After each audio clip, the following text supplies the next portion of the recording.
Hello, I'm Father Joe Roesch of the Marian Fathers of the Immaculate Conception. Thank you for joining us as we continue with our year-long journey reading the diary of St. Maria Faustina Kowalska from beginning to end. Today we take up from where we left off, beginning with diary entry number 590. When I receive Holy Communion, I entreat and beg the Savior to heal my tongue, so that I may never fail in love of neighbor. Jesus, you know how ardently I desire to hide, so that no one may know me but your sweetest heart. I want to be a tiny violet, hidden in the grass, unknown in a magnificent enclosed garden in which beautiful lilies and roses grow. The beautiful rose and the lovely lily can be seen from afar, but in order to see a little violet, one has to bend low. Even only its scent gives it away. Oh, how happy I am to be able to hide myself in this way. O my divine bridegroom, the flower of my heart and the scent of my pure love are for you. My soul has drowned itself in you, eternal God. From the moment when you yourself drew me to yourself, O my Jesus, the more I have known you, the more ardently I have desired you. I learned in the heart of Jesus that in heaven itself there is a heaven to which not all, but only chosen souls have access. Incomprehensible is the happiness in which the soul will be immersed. O my God, oh that I could describe this, even in some little degree. Souls are penetrated by his divinity and pass from brightness to brightness, an unchanging light, but never monotonous, always new, though never changing. O Holy Trinity, make yourself known to souls. O my Jesus, nothing is better for the soul than humiliations.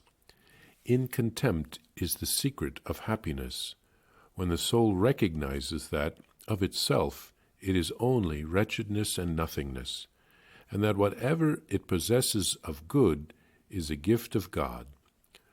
When the soul sees that everything is given it freely, and that the only thing it has of itself is its own misery, this is what sustains it in a continual act of humble prostration before the majesty of God. And God, seeing the soul in such a disposition, pursues it with his graces. As the soul continues to immerse itself more deeply into the abyss of its nothingness and need, God uses his omnipotence to exalt it. If there is a truly happy soul upon earth, it can only be a truly humble soul. At first, one's self-love suffers greatly on this account, but after a soul has struggled courageously, God grants it much light, by which it sees how wretched and full of deception everything is. God alone is in its heart. A humble soul does not trust itself, but places all its confidence in God. God defends the humble soul and lets himself into its secrets, and the soul abides in unsurpassable happiness which no one can comprehend. One evening, one of the deceased sisters, who had already visited me a few times, appeared to me. The first time I had seen her, she had been in great suffering, and then gradually these sufferings had diminished. This time she was radiant with happiness, and she told me she was already in heaven. She told me that God had tried our house with tribulation because Mother General Michael had given in to doubts, not believing what I had said about this soul. And further, as a sign that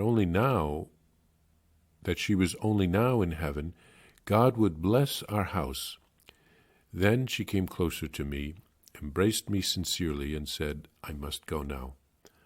I understood how closely the three stages of a soul's life are bound together, that is to say, life on earth, in purgatory, and in heaven.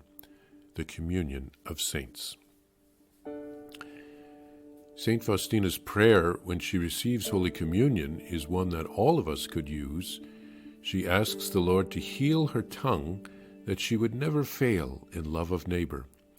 How easily we can say something hurtful without thinking. Faustina prays to Jesus. She wants to become a little, unnoticed flower. She learns that there is a special place in heaven for chosen souls who excel in holiness. The key is humility. All good comes from God. We can't rely on our own strength. A deceased sister visited her, thanking her for her prayers.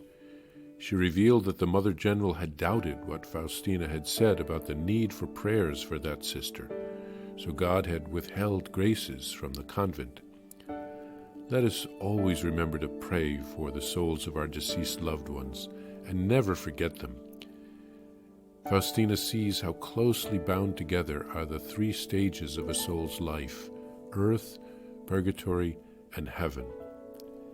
This mystery of the communion of saints is profound.